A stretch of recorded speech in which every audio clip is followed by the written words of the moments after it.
Mark, you wrote in your book, The Gospel and Personal Evangelism, you wrote, "A gospel that does not offend has not been understood." Now, this is for the whole panel, but why don't you take it first, Mark? How should that be understood? A gospel that does not offend has not been understood. How should we understand that statement with respect to two types of evangelism?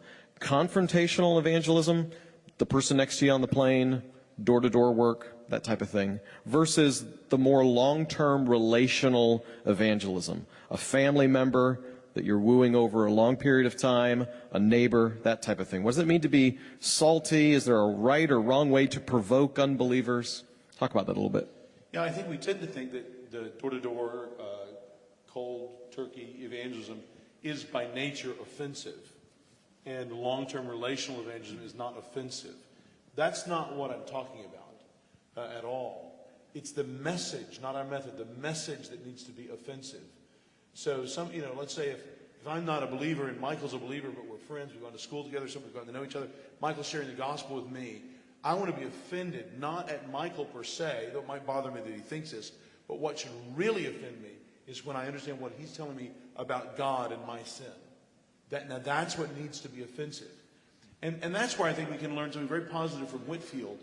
In the sermons of his that I've read, he never tries to dress up the gospel and make it immediately sugar sweet in a way it shouldn't be.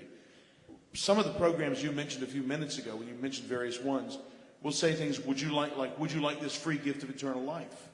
Well, I just think that's a bad tee-up to the gospel.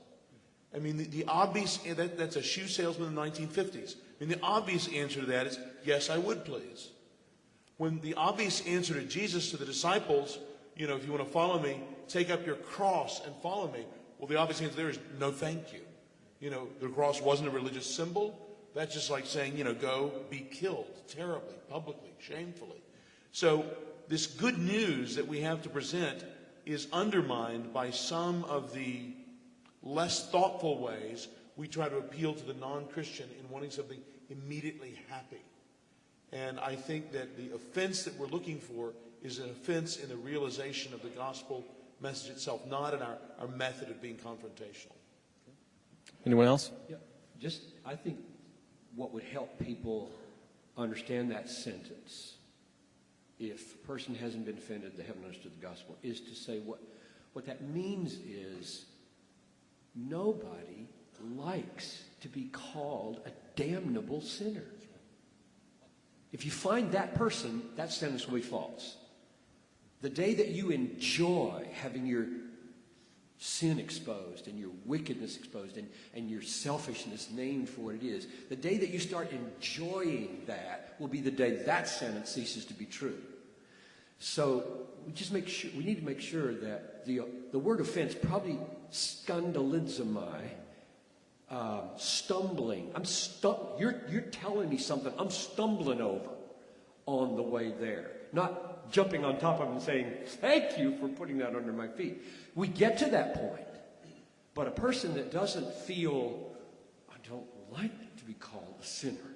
I don't like to think of God as angry at me. You're telling me that I deserve everlasting punishment. Where in the world do you find anybody that says, I like that? And so that's what has to be. I mean, I think in our experience, the people that Matt doesn't like to baptize are like that. I mean, if you've been brought up in a Christian home, you don't remember a time when you didn't love the Lord, you were converted, then we conclude theologically early in life. You may not watch them go through that experience of being individually scandalized.